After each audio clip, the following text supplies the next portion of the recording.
Hi friends, welcome to my recipe corner. അപ്പോൾ ഇന്നൊരു super lunch റെസിപ്പിയാണ്. ഇതൊരു സിമ്പിൾ ആയിട്ട് നമുക്ക് ചെയ്തെടുക്കാൻ പറ്റുന്ന ഒരു റൈസ് ആണ്. അപ്പോൾ സൂപ്പർ ടേസ്റ്റി ആയ ലെമൺ റൈസ്. അപ്പോൾ ലെമൺ റൈസ് ഒരു കേരള ഡിഷ് അല്ല, എന്നാൽ നമ്മുടെ തൊട്ടയൽ സംസ്ഥാനമായ തമിഴ്നാടിന്റെ ഫേമസ് ആണ്.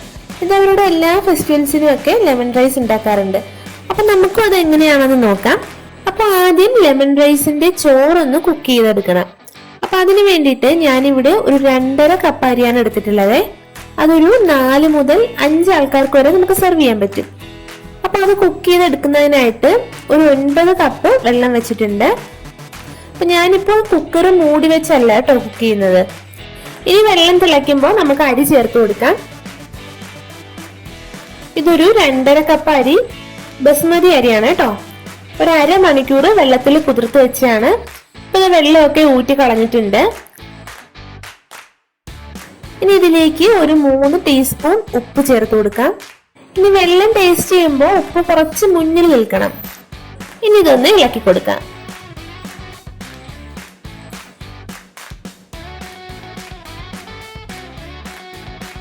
ഇനി നമുക്കിതിന്റെ തീ ഹൈ ഫ്ലെയിമിൽ വെച്ച് തന്നെ ഒന്നങ്ങ് തിളപ്പിച്ചെടുക്കണം.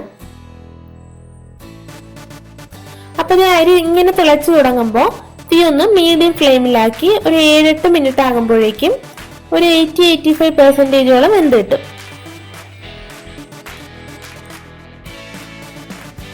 അപ്പൊ ഇനി കൂടുതൽ നേരം വെച്ചാല് അരി പെട്ടെന്ന് വെന്തങ്ങ് കുഴഞ്ഞു പോകും.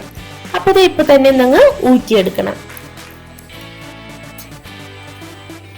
ഇനി ചോറ് ഇതുപോലൊരു പ്ലേറ്റിൽ നിരത്തി ഫാനിന്റെയോ മറ്റോ കീഴിൽ വെച്ച് നന്നായിട്ടൊന്ന് തണുപ്പിക്കണം. എന്നിട്ട് അതിനുശേഷം മാത്രമേ നമ്മൾ ലെമൺ റൈസ് ഉണ്ടാക്കാനായിട്ട് സ്റ്റാർട്ട് ചെയ്യാവൂ. ഇല്ലെന്നുണ്ടെങ്കിൽ നമ്മുടെ ഈ ചൂട് ചോറ് പെട്ടെന്ന് അങ്ങ് കുഴഞ്ഞു പോവും. അതുപോലെ തന്നെ അങ്ങ് പൊടിഞ്ഞു പോകാനും ഒക്കെ സാധ്യതയുണ്ട്. ഇനി നമുക്ക് നമ്മൾ വേവിച്ചു വെച്ച ചോറിൽ ലെമൺ റൈസ് ചെയ്തെടുക്കാം. അപ്പൊ അതിനായിട്ട് ആദ്യം ഒരു കടായി വെച്ച് അതിലേക്ക് ഒരു 2 മുതൽ 3 ടേബിൾ സ്പൂൺ വരെ എണ്ണ ഒഴിച്ചു കൊടുക്കാം. അപ്പൊ ഇത് ട്രഡീഷണൽ ആയിട്ട് ചെയ്യുന്നത് നല്ലെണ്ണയിലാണ് കേട്ടോ. അപ്പൊ നിങ്ങൾക്ക് ഇഷ്ടമുള്ള ഓയിൽ യൂസ് ചെയ്യാം. ഇനി എണ്ണ ചൂടാവുമ്പോൾ അതിലേക്ക് ഒരു 1/2 ടീസ്പൂൺ കടുക്. കടുക് നന്നായിട്ട് പൊട്ടിക്കഴിയുമ്പോൾ ഒരു 2 ടേബിൾ സ്പൂൺ ഉഴുന്ന് ചേർത്ത് കൊടുക്കാം. ഇനി ഒരു തീ മീഡിയം ഫ്ലെയിമിൽ വെച്ചിട്ട് ഉഴുന്നൊന്ന് ഗോൾഡൻ ഷെയ്ഡ് ആക്കണം കേട്ടോ.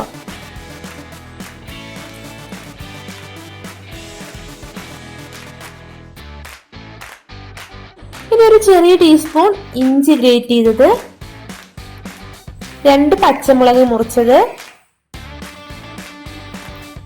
ഇനി നന്നായിട്ടൊന്നങ്ങ് ഇളക്കിയെടുക്കാം. ഇനി ഇതിലേക്ക് ഒരു തണ്ട് കറിവേപ്പില, ഒരു 3 ഉണക്കമുളക് മുറിച്ചത്, ഇതിന്റെ കൂടെ കുറച്ച് കപ്പലണ്ടി. ഈ കപ്പലണ്ടി അഥവാ ഈ നിലക്കടല ചേർക്കുന്നതിന് പ്രത്യേകിച്ച് അളവൊന്നും നോക്കേണ്ട ആവശ്യമില്ല കേട്ടോ.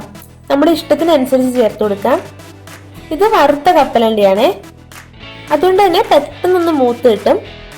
ഈ പച്ച കപ്പലണ്ടിയാണ് നിങ്ങളുടെ കയ്യിലുള്ളതെങ്കിൽ ഉഴുന്ന് ചേർക്കുന്ന ആ ഒരു ടൈമിൽ ചേർത്ത് കൊടുത്താൽ മതി.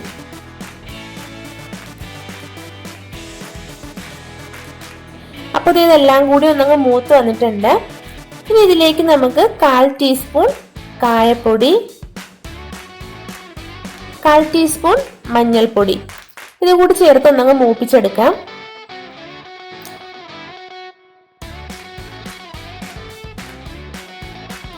ഇനി ഇതിലേക്ക് 1 ടീസ്പൂൺ ഉപ്പ് ചേർത്ത് കൊടുക്കാം.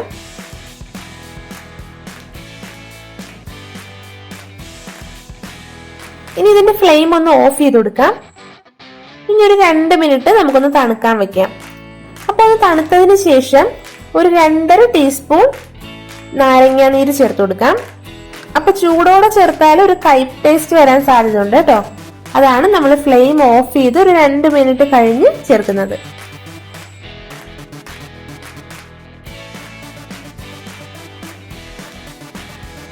ഇനി നമുക്കിതിലേക്ക് നേരത്തെ വേവിച്ച് വെച്ചിരിക്കുന്ന ചോറ് ചേർത്ത് കൊടുക്കാം. കൂടെ 1 ടീസ്പൂൺ നെയ്യ് കൂടി ഒഴിക്കണം. അപ്പൊ ഇത് ഓപ്ഷണൽ ആണ് കേട്ടോ. നെയ്യുടെ ടേസ്റ്റ് ഇഷ്ടമല്ലെന്നുണ്ടെങ്കിൽ ചേർക്കേണ്ട ആവശ്യമില്ല. ഇനി നന്നായിട്ടൊന്ന് മിക്സ് ചെയ്തെടുക്കാം. അപ്പൊ മിക്സ് ചെയ്യുമ്പോൾ ശ്രദ്ധിക്കുക, ചോറ് പൊടിഞ്ഞു പോകരുത്. ഒരു തടിയുടെ സ്പൂൺ യൂസ് ചെയ്ത് മിക്സ് ചെയ്തെടുത്താൽ മതി.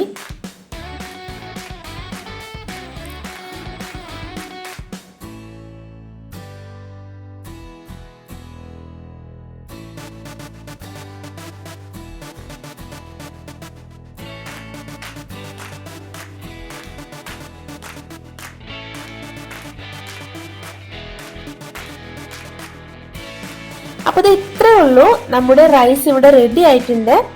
അപ്പൊ ഇത് റെഡി ആക്കി ഉടനെ കഴിക്കരുത്, പുളിപ്പ് ഇച്ചിരി കൂടുതലായിരിക്കും കേട്ടോ. ഒരു 1/2 മണിക്കൂറെങ്കിലും കഴിഞ്ഞ ശേഷം മാത്രമേ ഇത് സെർവ് ചെയ്യാവൂ. അപ്പൊ ഇത് ഗ്രേവിയുള്ള ഏതെങ്കിലും വെജ് കറിക്കൊപ്പം നമുക്ക് സെർവ് ചെയ്യാം. അപ്പൊ ഞാനിപ്പോ ഇവിടെ ദാൽ ഫ്രൈ ആണ് സെർവ് ചെയ്യുന്നത്. ഉറപ്പായിട്ട് എല്ലാവരും ചെയ്തു വെക്കുക, കമന്റ്സ് അറിയിക്കണം.